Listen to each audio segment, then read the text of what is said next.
1987 ஆண்டுக்கு பின்னரான காலப்பகுதியில் காத்தான்குடி மற்றும் அதனை அண்மித்த பகுதிகளில் காணாமல் போன முஸ்லிம்கள் தொடர்பான தகவல்கள், காணாமல் போனவர்களின் முறைப்பாடுகளை விசாரணை செய்யும் ஜனாதிபதி ஆணைக்குழுவிடம் இன்று கையளிக்கப்பட்டுள்ளன.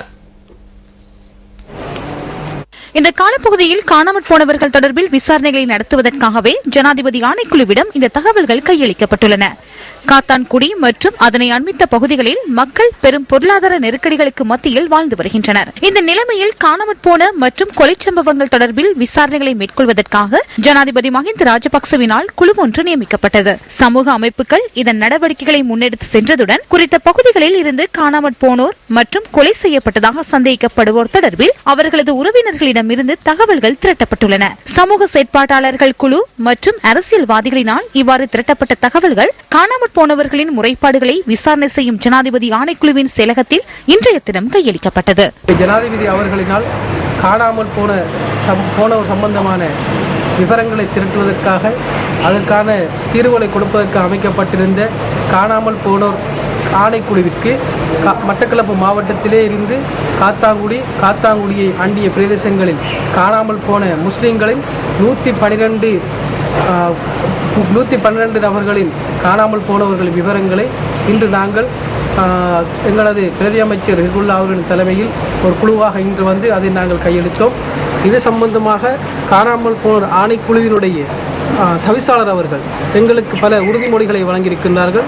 மேற்கொண்டு இது சம்பந்தமான நடவடிக்கை எடுப்பதாகவும் இதனுடைய அனைத்து விதமான விவரங்களையும் தான் ஆராய்ந்து இதற்குரிய ஒரு தீர்வினை கொடுப்பதாகவும் எங்களுக்கு அவர் உறுதியளித்திருக்கிறார்.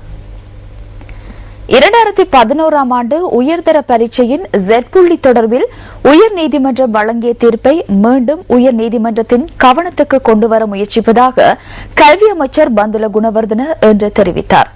Z புள்ளி தொடர்பில் எழுந்த பிரச்சினை குறித்து வழக்கின் தீர்ப்பினால் பாதிக்கப்பட்ட பேராசிரியர் ஒருவர் மாரடைப்பால் உயிரிழந்தார் என கடந்த புதன்கிழமை தெரிவித்த கருத்து குறித்து பாராளுமன்ற உறுப்பினர் ஜயந்த கெட்டகொட நேற்றைய தினம் தெரிவித்த கருத்துக்கு பதிலளிக்கும் வகையிலேயே கல்வி அமைச்சர் இந்த கருத்தை வெளியிட்டார்.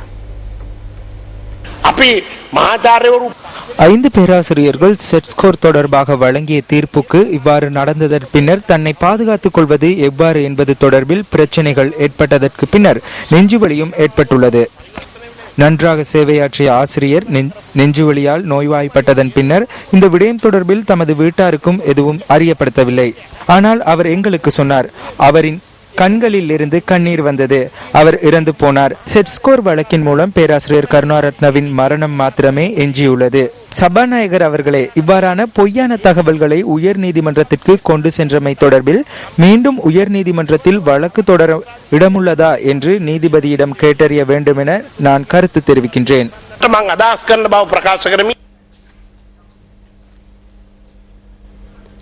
உயர் பாதுகாப்பு வலயங்களில் கோவில்கள் அளிக்கப்படுவதாக பாராளுமன்ற உறுப்பினர் MA சுமந்திரன் தெரிவித்தார்.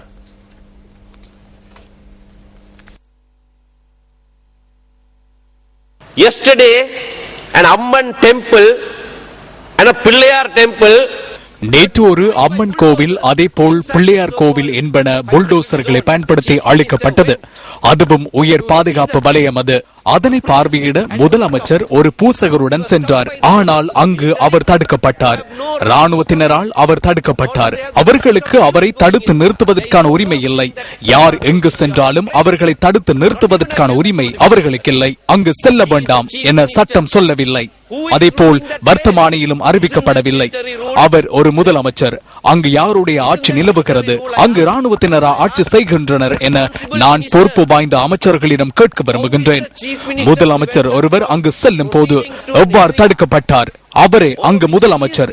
நீங்கள் வடக்கில் தேர்தலை நடத்தியதாகவும் வடக்கில் ஜனநாயகம் நிலவுவதாகவும் உலகிற்கு கூறினீர்கள். மக்கள் தமது வேட்பாளர்களை தெரிவு செய்ததாகவும் கூறினீர்கள். அங்கு 1,32,000 விருப்பு வாக்குகளால் தெரிவான ஒருவர் சாதாரணமாக ஒரு பகுதிக்கு கூட பிரவேசிக்க முடியாதுள்ளது. மாகாணத்திற்குள்ளேயே ஒரு பகுதிக்கு செல்ல முடியாதுள்ளது. 32,000 preferential votes. Such an endorsement of the people can't even go. கிழக்கு கரையோரத்திலிருந்து மீன்பிடிப்பதற்காக கடலுக்கு சென்று காணாமற் போன 8 மீனவர்களையும் தேடும் பணிகள் தொடர்ந்து முன்னெடுக்கப்பட்டு வருவதாக இடர் முகாமைத்துவ நிலையம் குறிப்பிடுகின்றது. 2 படகுகளில் மீன்பிடிப்பதற்காக சென்றிருந்த மீனவர்களை காணாமற் போயுள்ளதாக இடர் முகாமைத்துவ நிலையத்தின் பிரதி பணிப்பாளர் பிரதீப் கொடிப்பிலி தெரிவித்தார். விருதுக்காக பரிந்துரைக்கப்பட்டுள்ளவர்களின் வரிசையில் மனிதநேயம் கொண்ட மற்றொரு தன்னார்வ தொண்டர் தொடர்பான தகவல்கள் அடுத்து.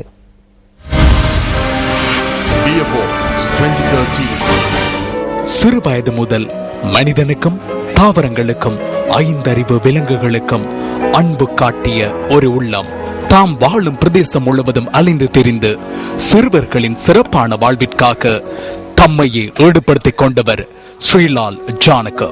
ஹங்குராங்கட பிரதேச சிறார்கள் நவீன உலகத்தை காணவும் அறிவில் தெளிந்து நகரத்திற்கு ஒத்தவர்களாக மாறுவதற்கும் ஏற்ற ஒரு சூழலை உருவாக்கி கொடுத்தவரும் இவரே. கணனியை கண்ணில் கூட கண்டிராத இந்த பிரதேச சிறார்களுக்கு கணனிகளை காலடியில் கொண்டு வந்தார் இந்த உத்தம மனிதர். வாழ்வை அறிவின் மூலமே வெற்றி கொள்ள முடியும் என்று உணர்ந்த இவர் பிரதேச மாணவர்களின் வாசிப்பு பழக்கத்தை ஊக்கப்படுத்த ஆற்றும் சேவை அளப்பரியது. கடந்து செல்லும் ஒவ்வொரு கணப்பொழுதையும் அறிவை அறியும் அறிவிற்காக செலவிடவும் துணிந்தவர் இவர்தான். இந்த மாணாக்கர்களின் மறைந்துள்ள திறமைகளை வெளிக்கொணர்ந்து சமூகத்திற்கும் உலகிற்கும் அவர்களை ஒளிமிக்கவர்களாக மாற்ற ஸ்ரீலால் ஜானக செய்யும் உன்னத பணிகளை வார்த்தைகளால் அளவிட முடியாது. விளையாட்டுச் செய்தி.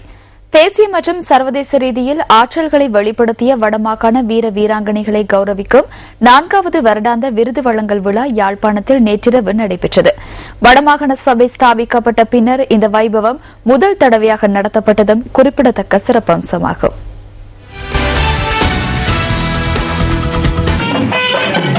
வடமாகாண கல்வி பண்பாட்டு அலுவல்கள் விளையாட்டுத்துறை மற்றும் இளைஞர் விவகார அமைச்சு இந்த முறை ஏற்பாடு செய்திருந்த வர்ண விருது வழங்கல் விழா யாழ்ப்பாணம் கல்வியல் கல்லூரி மண்டபத்தில் நேற்றிரவு இடம்பெற்றது.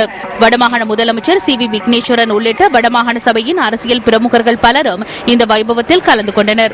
நிகழ்வில் முல்லைத்தீவு, கிளிநொச்சி, வவுனியா, மன்னார், யாழ்ப்பாணம் ஆகிய மாவட்டங்களைச் சேர்ந்த சுமார் 250 வீர வீராங்கனைகள் விருது வழங்கி கௌரவிக்கப்பட்டனர். நிகழ்வின் இறுதி அம்சமாக வடமாகாணத்தின் சிறந்த 10 வீர வீராங்கனைகள் தெரிவு செய்யப்பட்டு அவர்களுக்கு வர்ண சான்றிதழ் பரிசளிக்கப்பட்டது. உடுப்பிட்டி அமெரிக்கன் மிஷனரி கல்லூரியின் குண்டறிதல் வீரர் ஆர். நிமலேந்திரா, வவுனியா தமிழ் மகா வித்தியாலயத்தின் பருதிவட்டம் அறிதல் வீராங்கனையான ஆர். தர்ஷிகா, வவுனியா சைவ பிரகாச இந்து மகளிர் கல்லூரியின் ஓட்ட வீராங்கனையான ஜே. லேகாஷினி ஆகியோர் வர்ண சான்றிதழை வென்றெடுத்தனர். 39வது தேசிய மெய்வல்லுநர் போட்டிகளில் சிறப்பாக செயற்பட்டதன் மூலம் இவர்களுக்கு இந்த சான்றிதழ்கள் கிடைத்தன.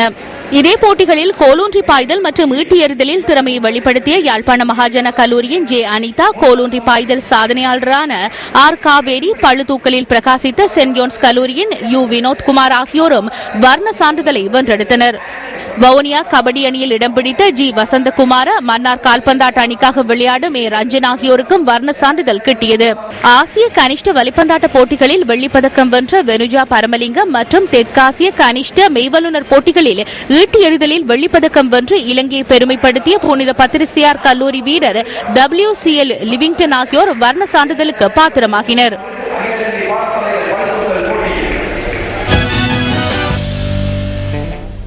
இத்துடன் நியூஸ் ஃபர்ஸ்டின் இரவு 8 மணி பிரதான செய்தி நிறைவுக்கு வருகின்றது.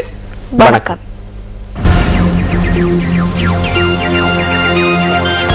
Hotline 0114-896-896 www.newsfirst.lk. Feedback at newsfirst.lk.